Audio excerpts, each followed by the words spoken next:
El 24 de agosto, ¿qué pasó un 24 de agosto? El 24 de agosto podría empezar a hablar de que este día es el nacimiento de Borges. 1899, Borges llega al mundo. Y Borges es un poco, ¿cómo le puedo decir?, la encarnación del poeta, del bardo ciego como Homero, que nos tocó vivir a nosotros. Lo que pasa es que, claro, tener un poeta ciego no es un mejor tema para hablar dentro de un ambiente oftalmológico, pero no fue el único que tuvimos. Nosotros tenemos un triste récord, que es de los tres directores, de los varios, creo que se llaman una docena de directores de la Biblioteca Nacional. Borges quedó ciego, José Mármol, el primer director de la Biblioteca Nacional, quedó ciego, y Paul Grusac también quedó ciego. José Mármol viajó a Brasil, se ve que no le tenía confianza a los oftalmólogos argentinos en el año 1850 y le dijeron que no se podía operar. Entonces se resignó a la ceguera. Paul Grusac tampoco le tenía confianza a los oftalmólogos argentinos y se fue a operar a Francia. Y no perdió un ojo, perdió los dos, ¿no? El segundo ojo tuvo lo que interpretamos que fue un glaucoma maligno. Pero por eso no es un buen tema para estar desarrollando en este momento.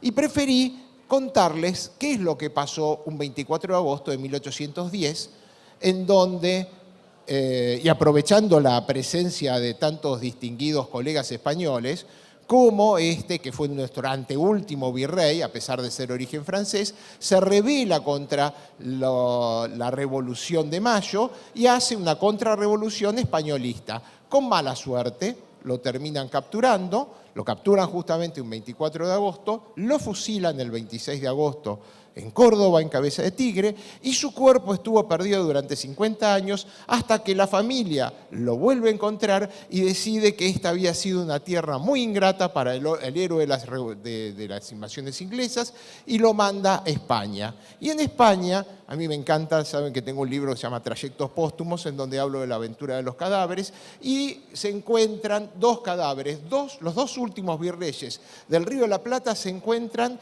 con Baltasar Hidalgo de Cisneros, en este que es el Panteón de Marinos Ilustres de España, ¿no? Entonces los dos últimos virreyes del Río de la Plata terminan encontrándose en el reposo póstumo.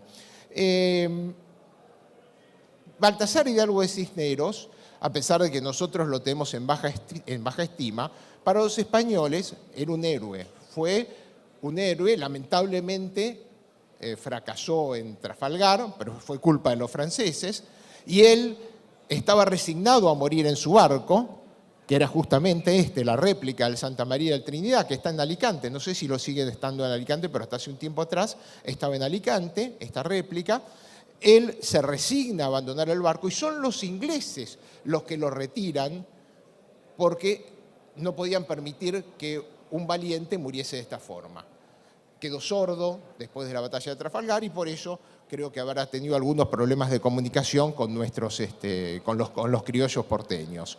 Estando en Trafalgar, conoce a un oficial inglés, John Pascoe, que era del riñón de Nelson, y este Joe Pascoe tuvo la misión de transmitir a toda la flota británica el mensaje que quedó para la posteridad. Espero que cada uno cumple su tarea para Inglaterra. Ese fue el mensaje que Nelson transmite antes de entrar en combate. Este Joe Pascoe, después de la batalla de Trafalgar, no tiene, digamos, una carrera muy ilustre y termina manejando este barco que se llama el Hindustan, que tenía la triste tarea de llevar convictos ingleses a Australia. Hoy los australianos están todos muy orgullosos de ser australianos, pero todos originalmente eran bandidos ingleses. El cirujano del barco, del Hindustan, era este señor, John Alnor. John Arnold era un botánico aficionado, le encantaba la botánica, entonces cada vez que paraba en alguna de estas islas exóticas a lo largo del viaje, se dedicaba a juntar plantas, junto a su amigo que era Thomas Stamford Raffles. Thomas Stamford Raffles fue el fundador de lo que llamaríamos el Singapur moderno, y era un biólogo, una persona muy interesada en la naturaleza, y junto a Arnold recorrían distintas partes de la selva buscando nuevos especímenes para llevar a Inglaterra. El Raffles fue honrado con uno de los primeros grandes hoteles de 5 estrellas que estuvo en el mundo, pero fundamentalmente junto a Arnold descubre lo que es la flor más grande del mundo, la Rafflesia arnoldi. Es una forma en que subsistiera porque Arnold murió pocos días después de encontrar esta flor.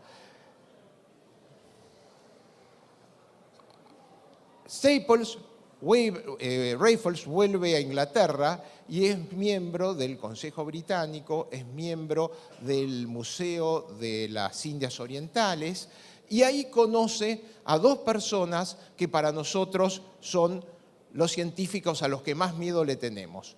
Porque dentro del Consejo Británico, dentro de la Royal Society, estaban estas dos personas. Robert Brown, el príncipe de la botánica, le decían en su momento, que es el que describe el movimiento browniano, que era colega de John Tyndall, el que descubre el efecto Tyndall. O sea que gracias a estas dos personas que se conocieron, nosotros cada vez que vemos la conjunción de movimiento browniano y Tyndall, después de una cirugía de catarata, empezamos a temblar. Bueno, entonces así, todo el mundo se va conociendo.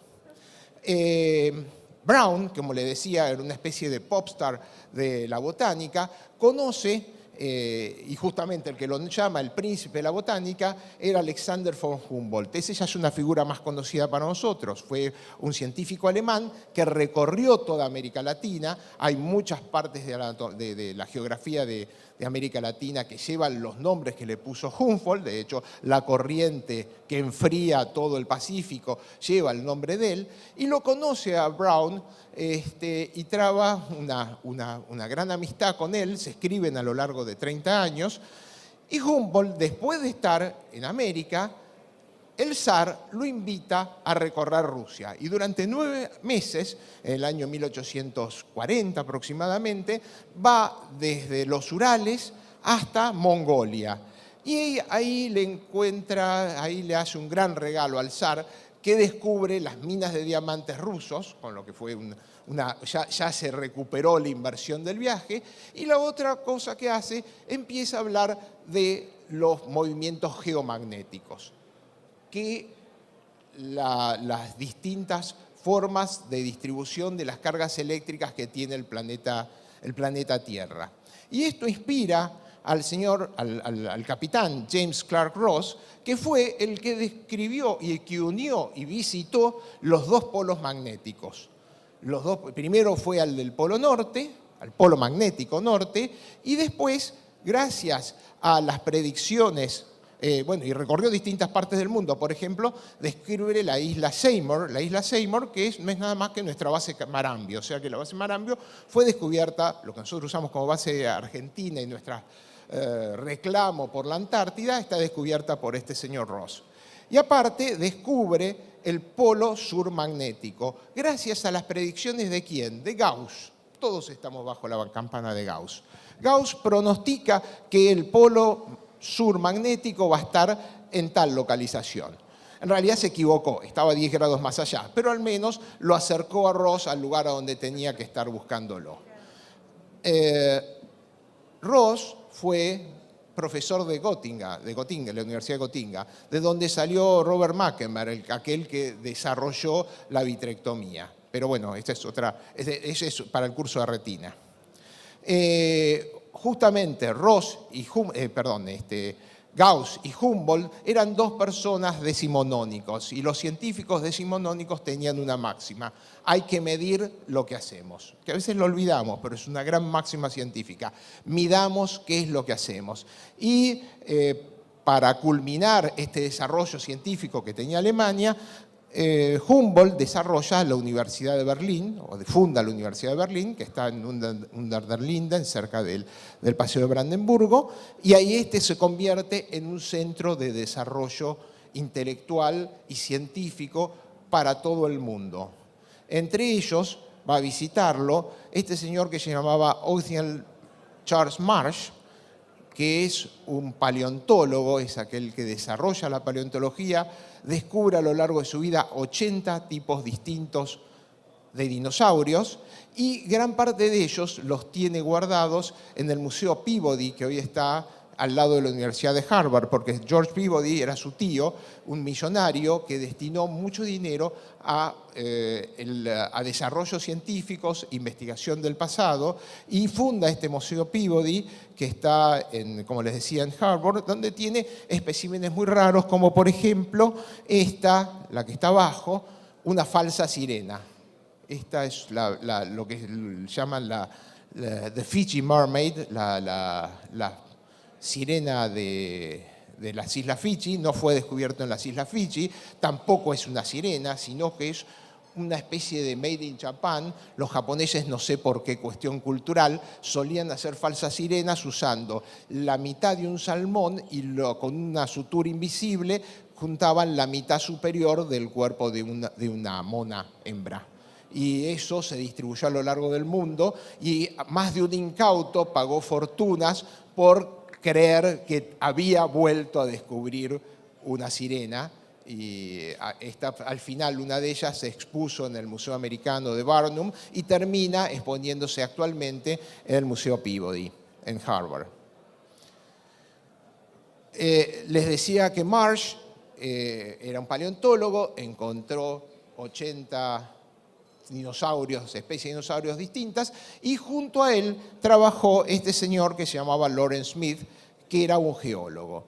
Y cada vez que él descubría una piedra que no sabía qué es lo que era, se la mandaba al francés que se llamaba Paul-Émile Lecoq de Vasse-Baudran. Vasse-Baudran era de profesión viñatero, él se dedicaba al cultivo de uvas, pero era un químico aficionado. Y él es el que descubre la espectrofotografía, la espectroscopía. Calienta los materiales y de acuerdo, usando un prisma, puede distinguir los distintos colores que emiten y entonces poder clasificar los distintos metales que él desarrolla, que él descubre a lo largo de este tiempo. Y uno de los metales que le pasa Smith a Vasse-Baudran es el dinium, una tierra rara. Una tierra rara que le sirve a Karl Auer von Belzec a desarrollar la luz de las lámparas de campamento, las luces de gas. Bueno, él usando el dinio hace que la luz que emite el gas pueda ser mucho más brillante. Entonces, cuando estaba compitiendo la luz eléctrica con la luz de gas, logró que durante 10 años más pudiese haber una competencia, se prolongó la competencia o la utilización de gas como fuente de luminosidad gracias a la presencia del dinium. Ahora, el dinium, Welsbach descubre que no es un solo elemento, porque aparte era justamente el espacio que había dejado libre Mendeleev cuando hace su tabla. Cuando hace la tabla Mendeleev, él deja una serie de espacios libres. Y uno de los espacios libres que deja es justamente, la llenaron por estos dos elementos, el presidium y el neodymium. El neodymium, que es la base del Jack Laser que utilizamos, que nos facilita la vida a los cirujanos de catarata y que en su momento le hubiese salvado la visión a personas como Paul Grusac, que murió ciego por un glaucoma maligno. Este es solamente un esquema de lo que es la evolución de la ciencia. Es una carrera de postas. Todos tenemos que avanzar y tenemos la misión de dar lo que hemos desarrollado para que las nuevas generaciones puedan seguir avanzando. Este es un esquema de 200 años contado en 5 minutos, pero toda la ciencia es esto, que nuestros conocimientos tienen que ser legados a la humanidad y tienen que ser legados a las próximas generaciones que van a tener mejores medios y mejor forma de poder aplicar lo que aprendimos. Muchísimas gracias.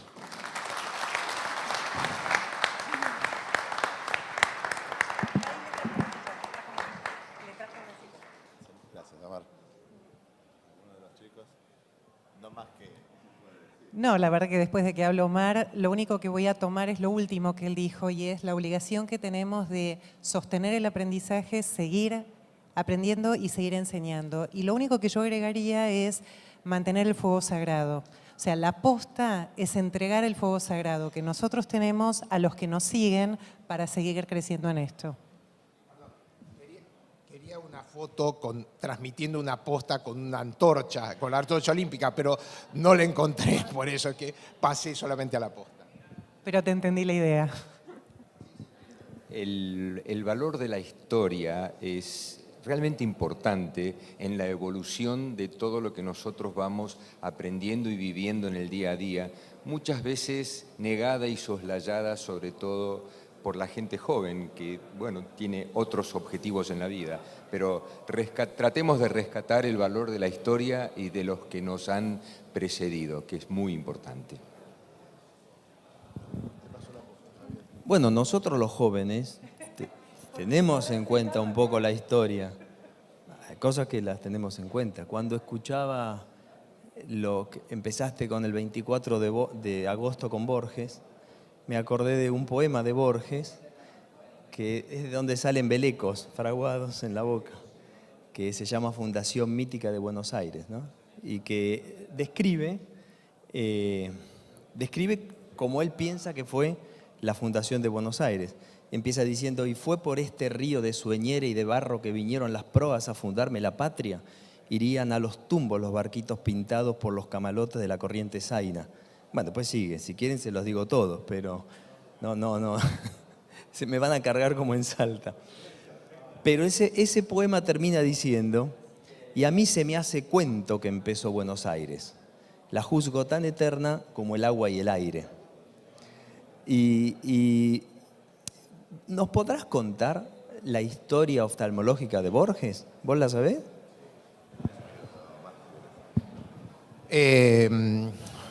Bueno, el tema fue así. Borges se operó, era miope, toda la familia de él era miope. El padre ya había quedado ciego por una maculopatía miópica, ya le costaba leer. Recordemos que Borges, por otro lado, era descendiente del coronel Borges, que era uruguayo, y que muere en la Batalla de la Verde, que es una revolución que le hace Mitre a Sarmiento. Nosotros todos pensamos que, no, Sarmiento, Mitre, eran todos amigos. No, si podían matarse, se mataban. Y justamente Mitre le hace una revolución a Sarmiento cuando lo eligen a Avellaneda. Otro también, porque Mitre quería ser presidente y hubo un fraude fenomenal. Rompieron las urnas, entre ellos Leandro Alem rompió una urna, o sea que después que nosotros lo consagramos como héroe de la democracia, empezó su carrera rompiendo urnas para Sarmiento. Y tiene una muerte curiosa porque él le dedicó un poema. En realidad, él le había prometido lealtad al presidente de la República y la elección se adelantó. Entonces él se quedó esperando a que terminara Sarmiento su mandato y recién ahí se une a las tropas de Mitre. Y todos criticaron esa posición porque, bueno, él le debía lealtad a Mitre también. Y bueno, en la Batalla de la Verde tiene una especie como de suicidio romántico. Va adelante, más allá de lo lógico y luciendo un poncho blanco en un caballo blanco, o sea que era el blanco perfecto. Bueno, el hecho concreto es que tenían estos antecedentes de miopía y Borges, que aparentemente era bastante coqueto y enamoradizo, en un momento se hace lo que llamaban la operación de Fukala, la extracción intracapsular del cristalino, que es claro, era una forma de cirugía refractiva que tenía nada más que un 20% de incidencia de desprendimiento de retina. Bueno, el tema concreto es que Borges después, naturalmente, por un golpe tuvo un desprendimiento de retina. Ahora lo curioso, y esto, bueno, no está Enrique, pero Enrique Malbrán lo operó. Está el nieto, ¿no? Está el nieto. Yo esto lo hablé con tu abuelo, o sea que no, Enrique lo opera exitosamente, es decir, la retina se la volvió a aplicar. Hay un dato curioso, que en ese momento Borges estaba casado con Milian, creo que se llamaba, con la que no se llevaba muy bien, y sobre todo Milian no se llevaba muy bien con la suegra, con Leonor Acevedo, no se llevaba muy bien con la suegra, entonces le había prohibido verla a la mamá. La esposa prohibió ver a Borges a la mamá. Entonces Borges, Leonor me contó Enrique que cada tanto pedía consulta, no tenía nada, pero quería saber de boca de Enrique cómo estaba Giorgi, ¿no? De hecho, cuando Giorgi se recupera y se cura de su desprendimiento de retina, volvió a la casa de la mamá. Borges nunca estuvo ciego. Él, por ejemplo, iba al cine, se ponía en la primera fila y miraba de costado, pero podía ver ese eterno atardecer, como gustaba describirlo. Esa es la historia de Borges. Paul Grusac, ya te digo, fue a Francia, lo operaron, tuvo el primer ojo, los dos ojos lo operó por un glaucoma maligno, que no sé, no le habrán hecho una iridectomía, etc. Y después de eso, Grusac tuvo intención de suicidarse, pero lo convencieron que no, que él tenía que ser un ejemplo, volvió a la Argentina y junto con su hija hizo la reconstrucción de toda su obra completa y bueno, murió muchos años, no muchos, pero 3, 4 años después de causa natural.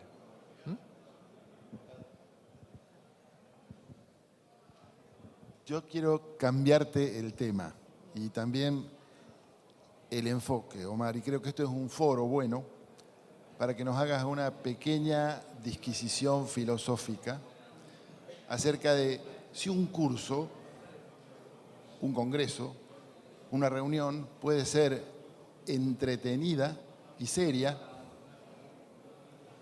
o si el mero hecho de que sea algo divertido, entretenido, conlleva el hecho que no sea serio. Es una buena pregunta porque hay posiciones encontradas, es decir, también la vida de quirófano. Yo fundamentalmente lo veo a través de la actividad dentro del quirófano. Hay muchos cirujanos que tienen una idea de que el quirófano es una especie de convento en donde no puede volar una mosca, nadie puede hablar y nadie tiene que decir nada. Y yo realmente soy, bueno, Oscarcito, bueno, hace mucho que no operamos juntos, pero bueno, yo soy de la idea de que tenés que tratar de entretenerte. Lo nuestro es muy serio, es mucha responsabilidad, pero lo tenemos que canalizar de otra forma. Si somos tan solemnes en todo momento, creo que perdemos, es decir, lo único que estamos agregando es más carga sobre nuestros hombros. Entonces, yo aparte tengo la dicha de haber operado durante casi 40 años con un personaje que es Horacio Pichot, que es un anestesista muy histriónico, muy cómico. Es más, si lo buscan, hay varios videos de Horacio. Es el tío de Agustín Pichot, del rugby, y el padre de Malena, que Malena trabajó conmigo, o sea que le puedo decir, es complicadita Malena. Y bueno, y todo es eso, cómo uno le llega al paciente, es muy gracioso. Él realmente, como decimos en el instituto, nos baja las dosis de benzodiazepina que tenemos que dar. Él llega al paciente y le empieza a hablar, ¿usted dónde es? Como él fue juez de rugby, conoce los lugares más insólitos de Buenos Aires, porque los clubes de rugby están en Carapachay, en cualquier lado. Entonces él llega y le empieza a hablar al paciente. ¿Usted dónde es? De tal lugar. Ah, mire, yo tenía una novia ahí. Sí, yo tuve una novia en Carapachay. Ah, sí, ¿dónde? Y vio la Shell, bueno, vio la calle San Martín, claro, siempre hay una Shell y hay una calle San Martín en algún lado del Gran Buenos Aires. Bueno, ahí hay un kiosco al lado. Ah, sí, ¿viste? Y ya la gente se relaja y todos entran, mucha gente que entra. No sé por qué, si esto es otro tema que sería muy bueno tocarlo. Yo, después de 40 años de oftalmólogo, cada vez la gente entra más nerviosa a la práctica. Hay dos cosas que, bueno, con Julio Fernández Mendy comentamos. Primero, deterioro cognitivo. Antes vos le decías, póngase esta gota 3 veces al día. No, ahora me lo da escrito, doctor, ¿viste? Entonces esa es otra cosa, no sé si nuestra población tenemos todo un deterioro cognitivo. Nosotros también lo tenemos, pero no sé si se generaliza o qué pasa. Y la otra cosa es que vienen con más miedo, no sé si inspiramos más miedo o si el hecho de darle a leer el consentimiento informado, que nos lo obligan, yo siempre que viene un paciente y me dice, doctor, después de leer todo esto, no sé si me espero, le digo, mire, si usted, el gobierno de Buenos Aires, le diese un papel autorizándolo que cuando sale a la calle usted está advertido de que lo pueden matar, robar, caerle una baldosa en la cabeza, ¿usted no va a salir a la calle? Y no, bueno, entonces esto es lo mismo. Lo que pasa es que el gobierno de la ciudad no tiene la obligación de que firme esto y nosotros sí tenemos la obligación de informarle todo esto. Yo creo que la solemnidad, por supuesto, dentro de ciertos márgenes de decoro y límite, cada cual lo va poniendo de acuerdo a su experiencia y cómo va con el interlocutor con el que tiene que tratar. Yo creo que todo esto es importante. Perder solemnidad en la medicina es importante y tratar de hacerlo lo más ameno posible, de que uno pueda pasar un rato bueno entre amigos, entre gente conocida, poder incrementar sus conocimientos, ver nuevas cosas que están pasando alrededor y a veces contarlo con historia, porque yo creo que la forma a veces más fácil de entender la evolución científica es a través de la historia de la ciencia, porque la historia de la ciencia es como la ontogénesis produce la oncogénesis, bueno, es decir, cuando vamos siendo cómo fue evolucionando la humanidad. Y los conocimientos científicos son parte de nuestra cultura. Cultura no es solamente conocer los versos de Borges, cultura no es solamente poder apreciar un cuadro, cultura es entender también que la evolución de la humanidad en gran parte se debió al desarrollo de estas personas. Muchas de ellas, como decía Boisbaudran, era viñatero. El otro era capitán de barco y uno era médico. El desarrollo de la botánica, sobre todo el siglo XIX, estuvo en manos de botánicos, estuvo en manos de médicos, tipos que recorrieron el mundo y cada vez que podían sacaban una plantita, la llevaban, la guardaban, la inspeccionaban. Bueno, eso es y yo no creo que ellos hayan actuado con demasiado solemnidad en el medio del Pacífico.